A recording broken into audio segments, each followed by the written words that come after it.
Hi, I'm Michael Killen, and I'm the host of the Killen Report.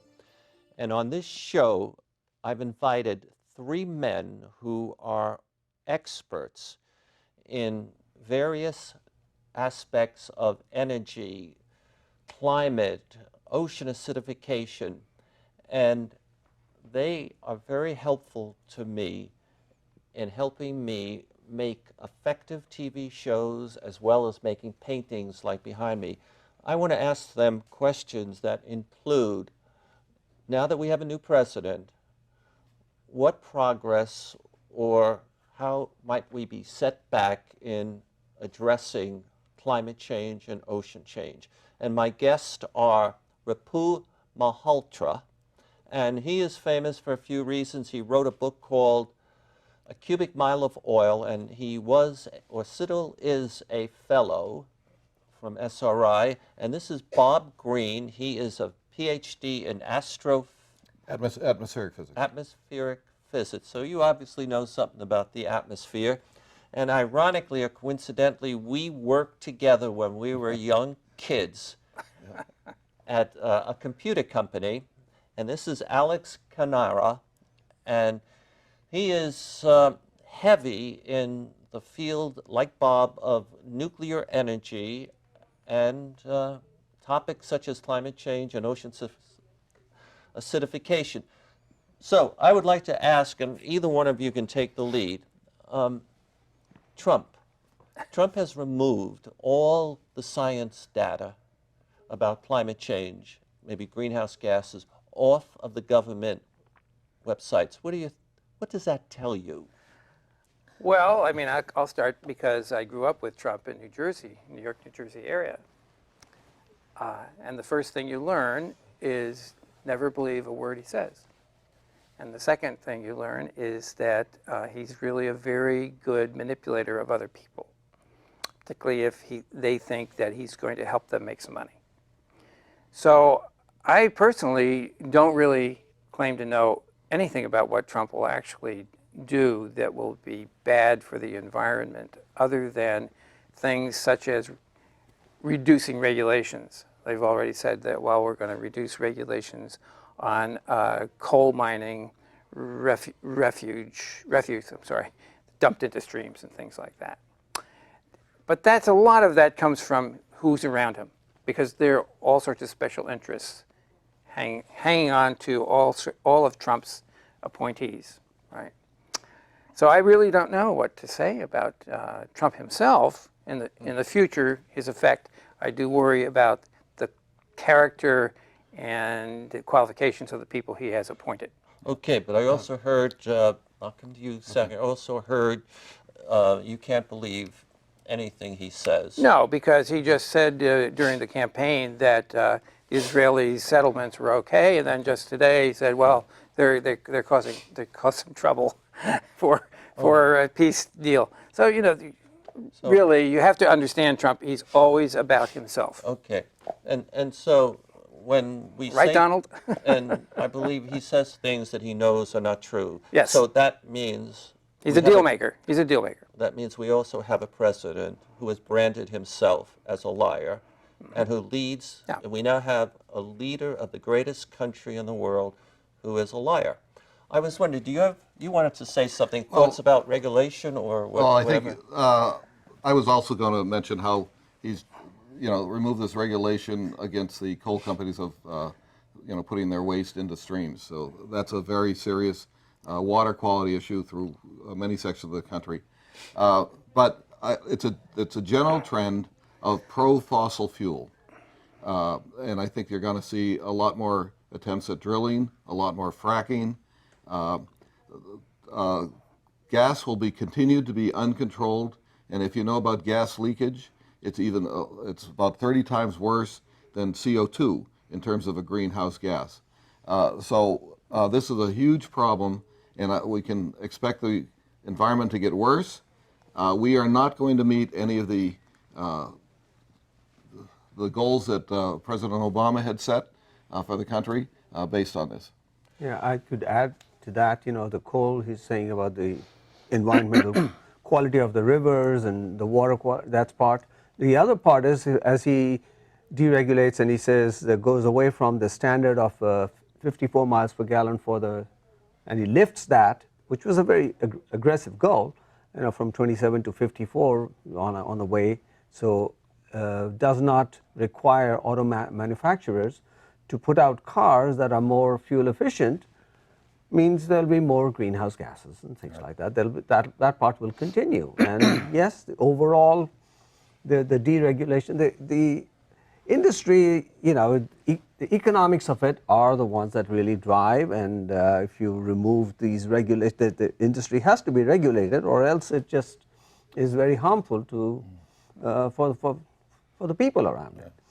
It does good. Now, in terms of coal, whether coal is, he can do as much as he wants for doing this, but that's a very small part. What's taking coal industry down is the natural gas availability. I'm really concerned about when he says that you can flare the gas, or you can just release the gas. You don't have to monitor the gas that are emissions. That's very bad. That's bad news, because industry needs to be regulated. Switching coal, getting away from coal and putting in gas is at least a step in the right direction. It's not all the way there, gets us about half the way there. So what is the other half of getting there? Okay. Well, if we don't leak, it gets us halfway there. If we leak, it doesn't get us anywhere. Yeah, that's right. And that's the problem in California. No, but the point is we can move even further away from fossil fuels. Yes. There are. Okay. I think this group leans towards nuclear for energy solutions. And that's not to be confused with the nuclear arms issues. That's a totally separate I know. It's pretty. industry. It's pretty interesting to see. I blame the Obama administration too for part of the problem, because they had this very odd concept, which is anti-science and anti-engineering, all of the above energy sources, which means, really, when you think about it, what it means. I voted for Obama, but I also wrote him. What it means is I'm too lazy to figure out what the best of the above are. And that no one really does that in their lives, right? I don't think so, Alex. Alex, I think that really means that there are multiple solutions depending on where you are. Or combinations. It's going to be combinations. Yes, so the best solution will be determined by where you are, what the local environment is, and what the state of development is. Right. Because the cost of not having reliable electricity, I'll have to take the step back away from just California and Palo Alto, globally, then there are many places where infant mortality rates are way, way too high. Right. People are living under destitute conditions, and it's the moral obligation to provide them with affordable energy as soon as you can. Yeah, but you have to pick what is safe. What is safe? That's right. And, long term. And the thing is, you can't necessarily do it just on an economic argument. Right. Okay, you were looking at the safety argument as being paramount, and that's a good way to look at it. But that's not what we've been doing as a society. Right. We're looking at the lowest cost solution and the least risky solution, rather than going for the one that's really going to solve our problems. Yes, because as Bob says, the cost, my father was an accountant, cost accountant for a major company. And the things he had to deal with, the shenanigans that executives were doing were amazing.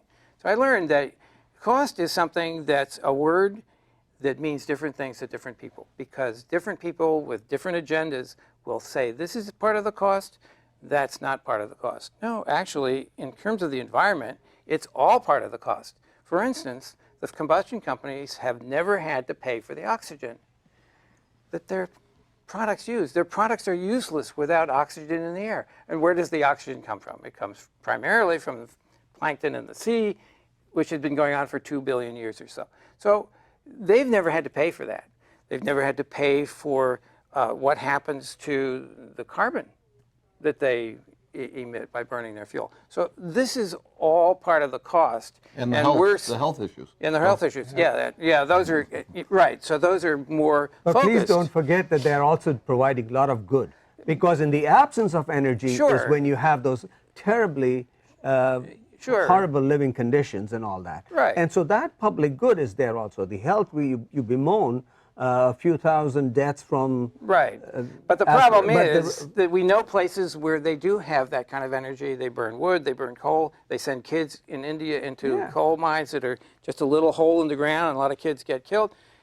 Okay, that gives them some energy, but is that really a net good? Is there an alternative that they could have been using? That's the point. So and it, we it know takes that. time. Yeah, and that's why all of the above I see in the modern age, in a modern country, the most personally well advertised country in the world, that's a cop-out.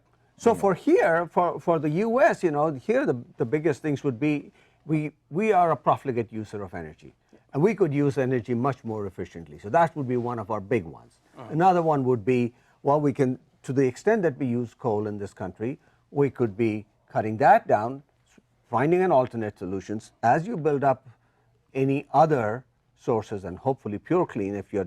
Since people are averse to nuclear, I'm going to come to nuclear in a second. No, but that was the advertisement. Do you see the Trump administration going for more efficiency? Right. Do you see them on cutting down coal?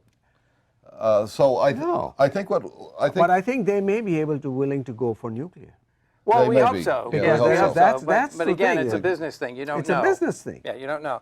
So to just go farther from what you were saying, I think what Bob was bringing up is, okay, if you have an accurate cost measure, which includes everything for every source, then you can actually make a decision. But that's not what was being done. That's not what the all of the above policy meant. And what has happened over the years is that, in particular, since President Kennedy said that, well, what should we do? And he got an answer back that said we should build out nuclear power.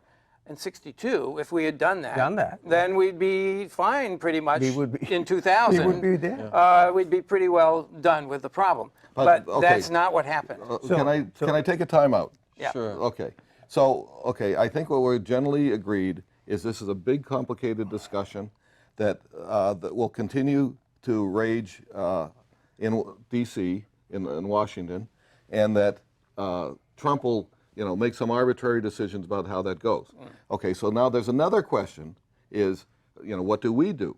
What does California do? California in particular. Yeah, how can we somehow exert a positive influence when there's other negative influences? Right, and we had a commission that had a Nobel laureate on it,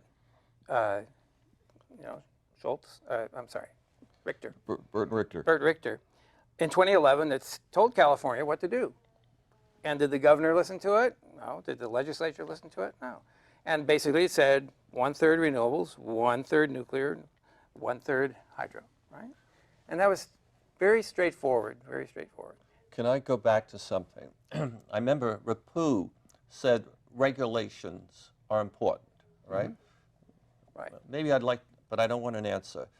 Why? But Bob said Trump has now allowed coal ash and whatever, the mining waste to be let into the rivers. Yeah. Now, that will be allowed in the part of the country that voted for him. Would you agree? Yes, generally. Yeah. And it's clear that's going to lead to the people in that area getting more cancers and others. Would California ever allow that to happen here? They are dominated by the gas interests. Yeah. For instance, the gas leakage at Aliso Canyon for the few months at the end of last year. Also called Porter Ranch. Porter Ranch was nearby, and luckily it didn't ignite like San Bruno. I mean, very luckily. That leakage for those 4 months was enough to wipe out all the greenhouse gas benefit of all California's wind and solar. All of California's wind and solar forever. In other words, back into history for all the years we had wind and solar. That gas leakage, because of poor regulation, wiped it all out. But that speaks more to how little energy wind and solar are providing. Yes. Rather than, because in terms of absolute amounts, that was barely a few percent of about 2 to 3% of natural gas emissions in the state. Right. So it was not a more than 2 or 3%, I think. Just a few. It's a but at any rate, it's a few. The problem very in small California. percent. Yeah, the problem in California is that we have not stepped up to the bar of science and said, Okay. this is what we should All be right, doing. but we've stepped up to the bar maybe more than a lot of folks. And I just wonder, where do you think it's really going to go with this trend of Trump to reduce regulation? Every new regulation is like maybe tires on a bicycle. We have to get rid of 2.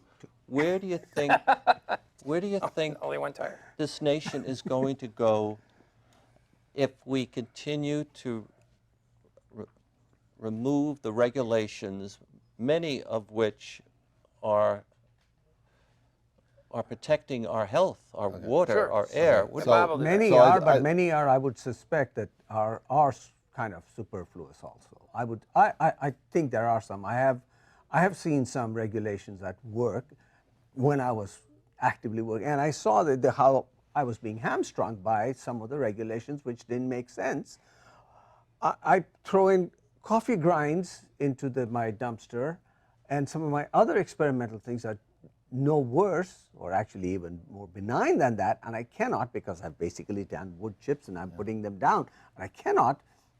So there are some regulations that I think that could perhaps take some closer look. Okay, yes, I won't And there's some that gainsay you don't on that. exist that should Okay, exist. But so I think what you're going to see, you were asking, I think, for a general trend, and the general trend is that some of these regulations are going to move down to the states. Right. But it'll only be the states that are intelligent enough to understand the need.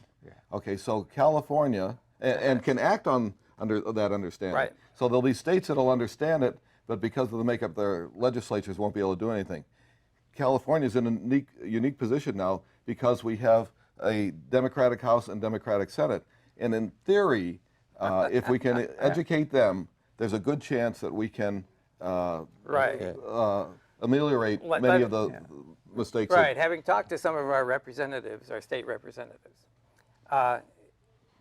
Bob and myself, and I think Ripu too, and a couple of other people, we learned that our state legislature doesn't have any organized way of educating its new members about Yeah, energy or science or anything. So think about what that means, because now we have term limits, which everybody thought would be good. Now those guys and women who go into the legislature here are kicked out after a few years, and the lobbyists are still there. Okay, that's a valid point. But I'd like to ask something. The 3 of you, your lives have been science. Isn't that Well, true? or education. Yeah. Or Right. education. Now, how do you feel when we have a new leader of this great nation, and he doesn't think much of your backgrounds, your professions, your contributions? See, it Does doesn't that- bother doesn't- me. It doesn't doesn't bother me bother. either. It doesn't bother me that he doesn't think much Right. of us because I don't think much of him. Exactly. Okay. Exactly. Okay. On the right. one hand, It's a but the symmetrical thing- relationship. Right, but the thing that does bother me is he's in the power to Right. to make adverse changes. Okay, that's what I worry about. And we put him there. Yeah. People who complain about Trump, ask them first, did you vote? Okay. Now, I think there's going to be a march, a science march. Is that correct? Well, yeah. Well, there was part Somebody of the was saying- women's march was a science march, I think- but there probably will be another one. I think I Earth think Day. yeah, I think Earth Day in the end of April. Yeah. Yes. Yeah. All right, you're going to march? I think I will. I don't know. There was an article in one of the magazines like Economist or something about what does something like that really mean? Because marching is fine, but very often the marches are just ignored by the people in the positions of power because they know that they don't have to actually listen to the marchers. So it's only when you can use the march to mobilize something else Yes. after that. If you could get Republicans in Congress to switch some of the things that they were going to approve, like appointments, by a march, then great. What are you going to say? I want to come back to the thing as to what can we do. I mean, so Trump doesn't think much of me, I don't think much of Trump, but what is it that we can do is the question, right? That's what we started by asking. So to keep things in the, I think we mentioned earlier also, may not be today, that by itself, California, cannot do a whole lot because California's emissions are only 1% of the world, and climate change, et cetera, is a global thing. So you can cut yourself down to zero, and you're going to not have any Right. measurable impact. Right. But what you can do is develop technologies or things that can scale, that others can adopt, that can either be for energy efficiency or new kinds of nuclear power that are inherently safe and virtually renewable. I should call them renewables because the breeder type reactors, they produce the fuel for themselves for such a long time. They're virtually renewables. So you presented some ideas that things we can do that are better. What about you? Okay, I just wanted to remind people of another national trend that's of interest, and that is a group of congressional staffers got together and wrote a manual called Indivisible. Okay, and what it tells you is it's a game plan of how to influence your congressmen and congressional committees, and step by step, and if you follow those, and specifically if you're targeted, if you're focused, I think they're probably more powerful than marches. Right. But you have to keep it up. Yeah, this is okay. Right. This is not individual battles. This is a war. This is a long-term commitment that people have to make, and they have to make it because if you don't make it, they're going to try to screw up the planet for your kids and your grandkids and your great-grandkids. Yeah, I think this is an awakening that should be an awakening for people in general. And there are people who are doing things like cgnp.org.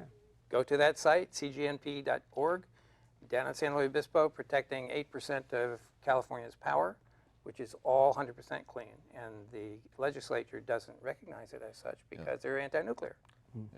He's So this referring to Diablo Canyon. That's the anti-nuclear reference, stance. I mean, so we It's have a silly, very silly thing. It may be silly, but we can't poo-poo it. We No, we can't can just argue against We it. have to argue, and we have to.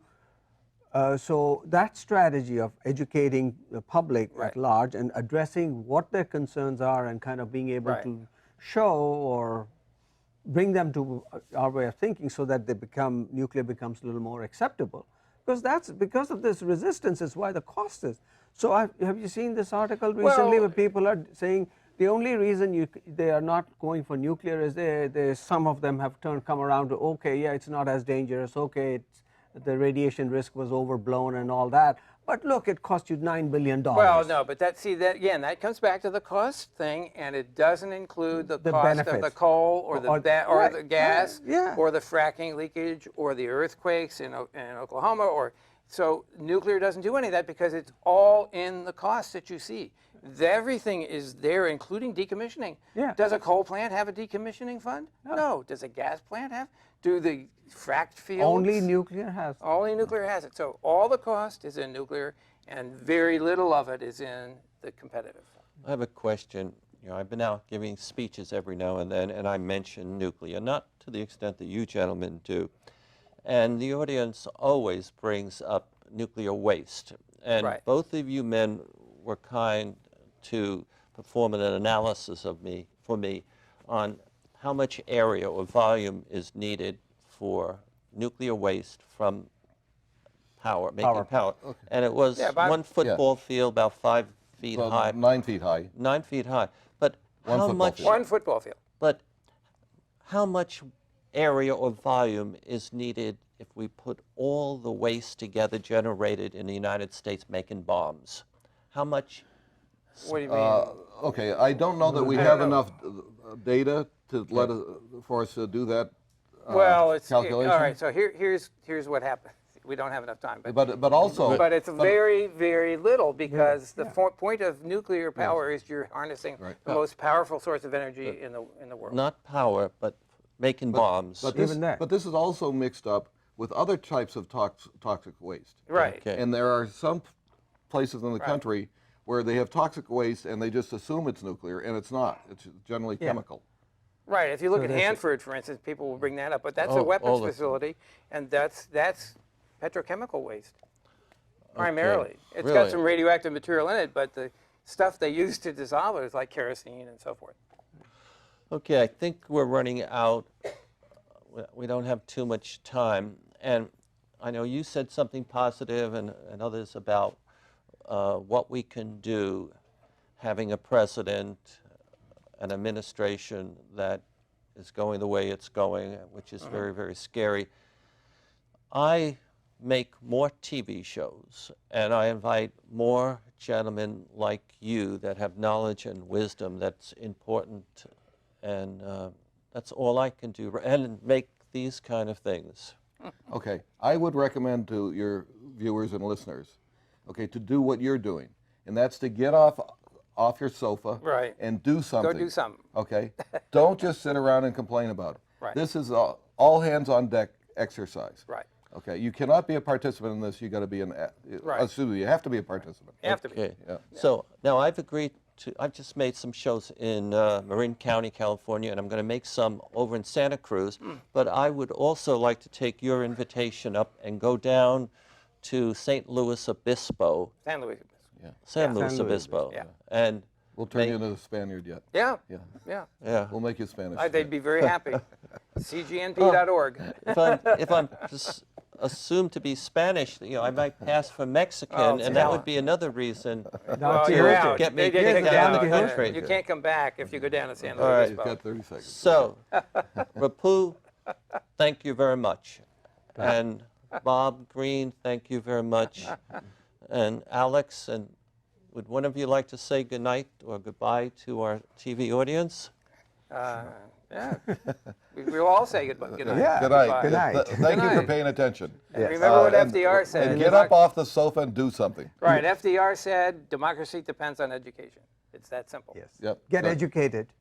You know, I don't know how much time is left, but I tend to think as Trump continues, in the air will come the thought of impeachment, Well, and maybe sooner than later. That's wishful It's thinking. difficult. he's That's protected by Pence.